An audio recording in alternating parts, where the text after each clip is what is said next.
My sister didn't enter the courtroom. She arrived. The doors opened slowly, deliberately, like the room itself had been waiting for her permission to breathe. Her heels touched the marble with controlled precision, measured, quiet, final. She wore charcoal silk, perfectly structured, the kind of fabric that didn't wrinkle because it never yielded. Not to movement, not to pressure, not to consequence. Everything about her posture said ownership, not confidence, not arrogance. Ownership? Her lawyer walked half a step behind her, carrying a leather portfolio pressed flat against his chest like an offering.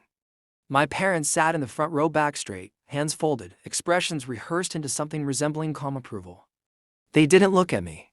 They didn't need to. Their silence had already signed something long before today. The room adjusted around her, shoulders straightened, papers quieted. Even the air conditioning seemed to soften its hum, as if noise required permission now. She didn't glance in my direction. To her, I was already removed, processed, filed away. I sat alone at the defense table. No attorney, no companion, no movement, just stillness. The kind that looks like surrender until someone realizes it's actually restraint. The judge entered, robes settling, authority descending into place like gravity. Her lawyer stood with smooth efficiency and placed a document on the bench. Motion for immediate transfer of ownership. No emphasis, no drama, just inevitability. The castle, stone older than memory. Land layered with decisions made by people whose names no one alive could pronounce correctly anymore. It wasn't property, it was continuity. My sister sat with hands folded lightly in her lap, gaze forward, expression neutral like someone waiting for a routine transaction to finalize. My mother gave the smallest nod when the judge reviewed the document. My father adjusted his cufflinks, eyes lowered, posture composed. Their agreement wasn't spoken. It radiated. Witnesses confirmed lineage authority. Financial trustees verified asset consolidation. Historical registries authenticated inheritance pathways. Each confirmation tightened something invisible around my chest. Piece by piece, belonging was being dismantled in public view. Reassigned, rewritten. The judge stacked the papers neatly. His pen hovered above the signature line. The room leaned toward completion. Something ancient, about to change hands. Then he looked at me. Do you object? Every face turned not with curiosity, but expectation of silence. I rose slowly. My chair made no sound. My fingers rested on the polished table edge. Steady, grounded. I didn't look at my sister. I asked only one thing. My voice didn't rise. It didn't tremble. Please wait for the last person. A ripple of confusion moved through the courtroom. My sister finally turned her head. For the first time, uncertainty searched my face. Then the doors opened again. A man entered in a black suit cut with surgical precision. No briefcase, no hesitation, just presence. He carried a sealed ivory envelope. He walked directly to the bench and placed it before the judge. My delivery. The seal broke. Paper unfolded. Silence expanded. Something in the room shifted. The judge read once, then again. His brow tightened. His breathing slowed. That, he whispered, cannot be correct. And for the first time since she arrived, my sister didn't look certain.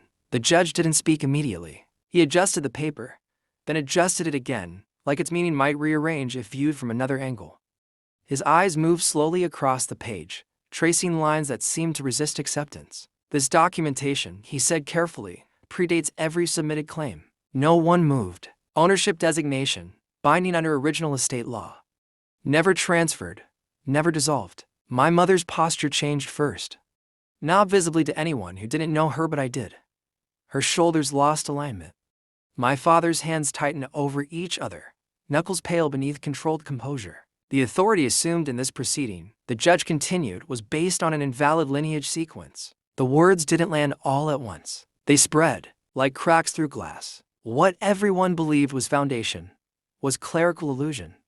A legal structure built on an error repeated so long it hardened into truth. But truth, apparently, had never agreed. Pages shifted. Papers realigned.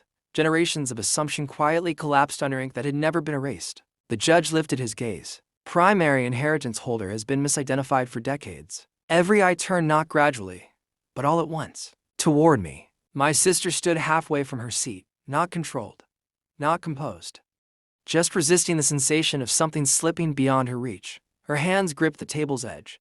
The calm she wore like armor no longer fit her shoulders. The air had moved. It no longer belonged to her. Legal authority, the judge said quietly, rest entirely with. He said my name. Shock didn't echo. It pressed downward, heavy, absolute. My sister's breathing changed. My parents stared as if recognition had arrived too late to be useful.